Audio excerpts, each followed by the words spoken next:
Breaking news tonight, an all-out search for the person who shot and killed a Wake County Sheriff's deputy in the line of duty. 48-year-old Ned Bryd is being remembered tonight as a strong guy inside and out. Good evening from downtown Raleigh. I'm Steve Daniels. Lauren has the night off. The sheriff's office says Bryd was shot several times while he was outside his patrol car in the eastern part of the county. Bryd was a 13-year veteran of the Wake County Sheriff's Office. He began his career as a detention officer at the jail, then becoming a deputy in 2018. He was also a member of the K-9 unit. We have live team coverage tonight. Josh Chapin has the latest on the investigation, and Joel Brown talking to two men with very close ties to Bryd and the Wake County Sheriff's Office. Josh, let's begin with you on the scene there at Auburn-Knightdale Road near Battle Bridge Road. What are you learning tonight? Steve, we know deputies are chasing every angle, every lead imaginable at this hour. They are doing that still. Behind me, you see they have set up lights here. They are trying at this point to put out a description of the person they're looking for, but they don't want to rush that. I talked to the sheriff about all this one-on-one tonight here at the scene. He was emotional, he was exhausted, and you can understand why. I can sit here and go on and on. He's just a 13-year veteran of this office, and he made the ultimate sacrifice. Sheriff Gerald Baker couldn't say enough about Deputy Ned Bryd tonight. He loved it, getting out with that animal. Baker spoke to Eyewitness News just steps from where Bryd was killed early this morning. Investigators continued to work the scene behind him off Auburn-Knightdale Road in Battle Bridge late into the evening. They put out lights so they could do it in this rural part of the county. Every time we punch in and every time we get out of the car, we're dealing with the unknown. The sheriff's office believes Deputy Bryd had just wrapped up a call in the area, and this K-9 officer was planning to take his dog to a nearby training center to let it out. He saw a car along the road and stopped, and before he knew it, he got shot. Sources say his walkie-talkie and flashlight were in his hands when he got hit, and he never had the time to radio in for help. We dedicate our lives to serving and protecting. We don't sign up to lose it, but we do realize that that is a part of what could happen. Bryd joined the sheriff's office as a detention officer in 2009. He joined the academy to become a sworn officer and years later trained to become a K-9 handler.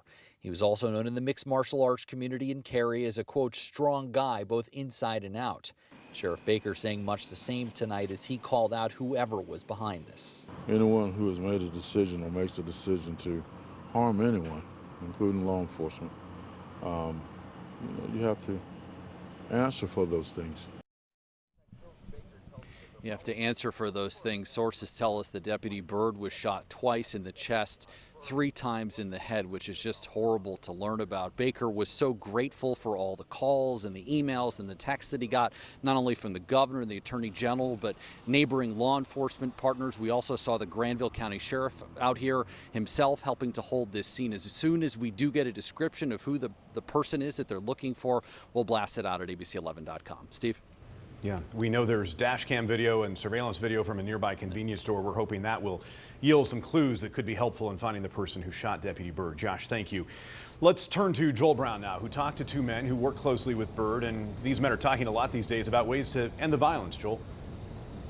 Yeah, and Steve, first tonight, let me show you the cruiser parked here in front of the sheriff's office tonight. This Wake County Sheriff's cruiser, draped in black in memory of the dead deputy. Willie Rowe and Donnie Harrison, they are opponents in November's Wake County Sheriff's race, but on dark days like this one, they are in lockstep in their grief, but they've got differing opinions on how to fix the violence on the streets. Tonight, after Deputy Ned Bryd became the first Wake County Sheriff's deputy killed in the line of duty in 18 years, the two men vying to be the next sheriff talking through their grief with Eyewitness News. Democrat Willie Rowe served 28 years at Wake Sheriff's Office, retiring as a major in 2013, overlapping several years with Bryd. Every member of this department is extended family to me. And when one hurts, we all hurt. Republican Donnie Harrison served 16 years as Wake Sheriff. Bryd's career began under him. This has really been hard for me. I hired this gentleman, and to me, it's like losing family. Both men struck by the mounting losses among law enforcement. Bryd, the latest casualty in an especially bloody month for sheriff's deputies in our area. 6 of them shot just in the last month alone, and leaving a lot of people thinking, what in the world is going on?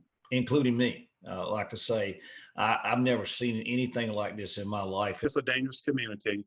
people are resulting to violent crimes for various reasons. Hours after a deputy was killed, the candidates striking different tones on the question of how the sheriff's office can better combat violent crime. Most of the people are afraid to do their job because they're afraid anything they do, they're going to get blamed for it. And but we can't have that. We just can't have that. People's got to start showing support. We have to find a way to reduce these opportunities to commit crimes, and I'm committed to it, to work with all the stakeholders to ensure that we make Wake County safer. And so we'll bring you back out live on this Wake County Sheriff's Cruiser draped in black. Neither candidate tonight, neither Harris nor Rowe, wanted to get ahead of investigators in talking too much about the search for the shooter, but both men agreed deputies and their agency partners at the city and state level will not rest until the killer is brought to justice. Steve?